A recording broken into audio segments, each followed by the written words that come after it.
For whither thou goest, I will go, and where thou lodgest, I will lodge. And while this was frequently quoted as a tribute to filial devotion, I always noted that we never heard from Naomi on the point.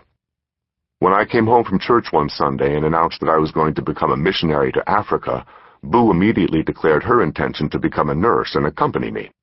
I shot back, "What do you think I'm going to Africa for?" But truth be told, I was glad to have her with me this particular evening. We could see the house clearly through the budding crepe myrtles that laced the long traffic island in the middle of Main Street.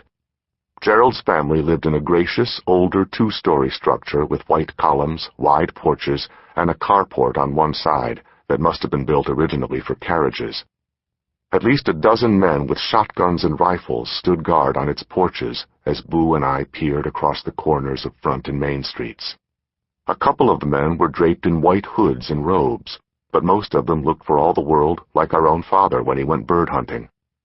We did not know exactly how these men pertained to Gerald's announcement, but we knew something perilous was unfolding. For one thing, neither of us had ever seen anyone who didn't live there go into the Teal house. I played with Gerald Teal practically every day, but the boys in our neighborhood came to my house, or we ran the woods and fields that stretched out beyond my backyard. Sometimes we smoked Jeff Daniels' mother's Tarryton cigarettes down by the creek. We played football in the front yard of the old Hancock place, a once palatial but now rotting three-story white structure with huge wooden pillars that stood empty across the street from my house. Gerald, Jeff, and I wore the same brand of brogans as a kind of uniform.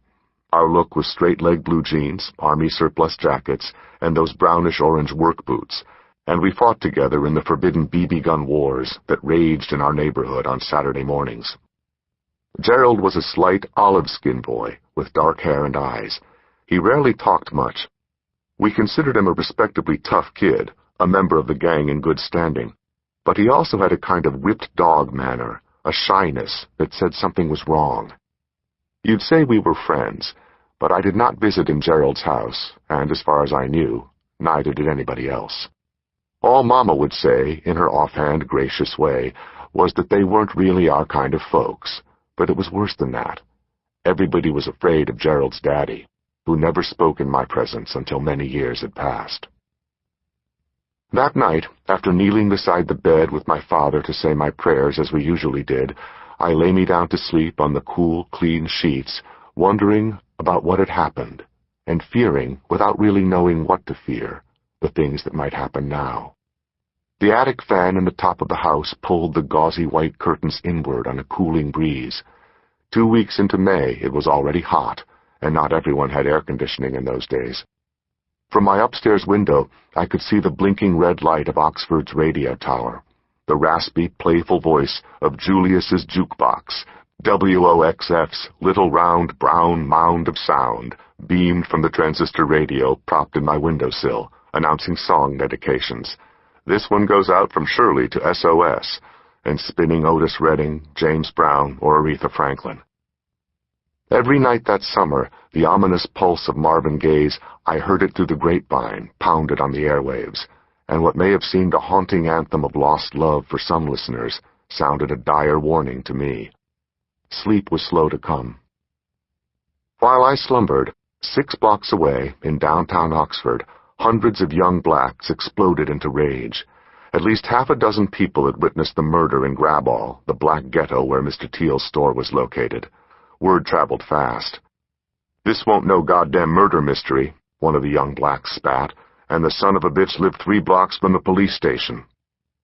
Rumors flew through Oxford that the magistrate, J.C. Wheeler, refused to swear out a warrant against the Teals, and that the police were not planning to arrest anyone. This poured the gasoline of indignation onto the flames of vengefulness. When Dickie was first killed, one black witness to the murder told me years later, people in Graball was talking about everything white dies. Though neither blood vengeance nor race war ensued, I learned years later that 200 or 300 young African Americans ran through the well-ordered streets of downtown Oxford that night, smashing windows and setting fires. The angry throng would assemble in one place, demolish the agreed-upon storefront, and then sprint at breakneck speed through the alleyways to another target. At the American Oil Station, some of the insurgents paused to loot beer and cigarettes, also making off with a portable television. The screaming alarm at Edwards' jewelry store did not deter the mob from emptying the window of wristwatches. Behind the Western Auto Hardware store, they stacked up old tires against a heavy door and set them ablaze, trying unsuccessfully to get inside and find guns and ammunition. The rioters retained the presence of mind to distinguish between white-owned property and the handful of establishments owned by blacks.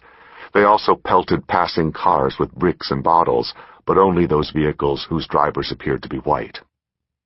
At one point, a group of the rioters ran to the Confederate monument, threw a length of rope around the old rebel's neck, and tried to pull him off his granite pedestal, but the bronze infantrymen would not budge.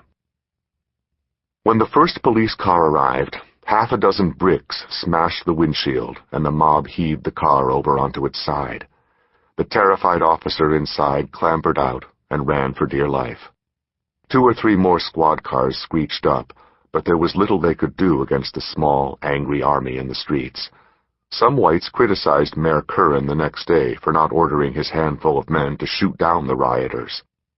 Curran understood his town, knew the limitations of his small and unsophisticated police force, and kept his cool. With the police department we had, the mayor told me later, it was no reason to send the officers in there to try and stop it. I didn't do it, and I am glad I didn't do it. Even those who criticized the mayor's judgment could not fault his courage. During the height of the melee, Curran joined Assistant Chief of Police Doug White in a patrol car downtown. The 2 men drove to the edge of the riot and watched as dozens of looters sacked the A&P, and then they heard gunfire. We were sitting in the car at the Esso station about midnight, Curran recalled. There was a lot of noise, of course, and then we heard this loud report. Someone had fired a large-caliber bullet into one of the rear doors of the car in which Curran and White were sitting.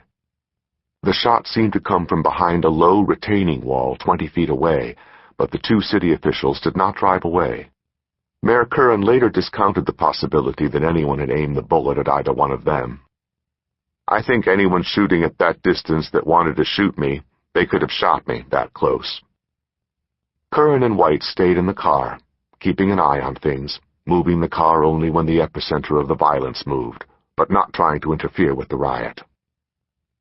At about 2:45 Wednesday morning, the rioters grew tired and went home. The police had not made a single arrest, and no one had been injured. The mob had destroyed 17 storefronts, firebombed 4 buildings, ransacked the grocery store, smashed a police car, and scared the hell out of most of the white people in Oxford, and some of the black ones, too. The next day, every hardware store in town sold out of ammunition. White businessmen who owned stores downtown assessed the damages and started repairs. Many of them also moved cots to their stores, and some of them slept there for weeks, with shotguns across their laps.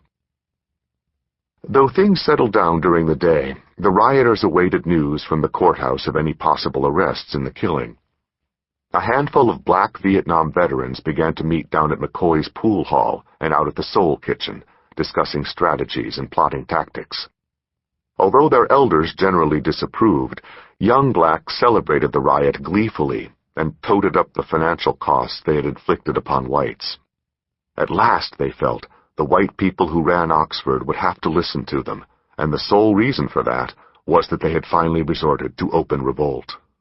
For years afterward, the young people of the Black Power generation, the generation for whom the murder of Martin Luther King Jr. spoke more loudly than his message, talked about the riot with pride. "We tried to tear that bitch up," one of them boasted. "The only thing I really hate is that we couldn't pull down that damn Confederate monument." The morning after the riot, Boo and I walked past the Teal House on our way to school. There was no sign of the armed men we had seen the night before. The place looked empty, except for an abandoned bicycle in the driveway. If we had gone inside and upstairs, which we certainly never had done before, we would have seen the bullet hole in one of the bedroom walls. Someone in a passing car had fired a .30-30 rifle into the house. We did see a note taped to the front door, which we would not have dared walk up and read, not even for a bottomless charge account at Hall's drugstore. Boo and I hurried toward downtown. to keep listening to this audiobook. I've left you a link in the description so you can do it at no cost thanks to Audible's 30-day free trial.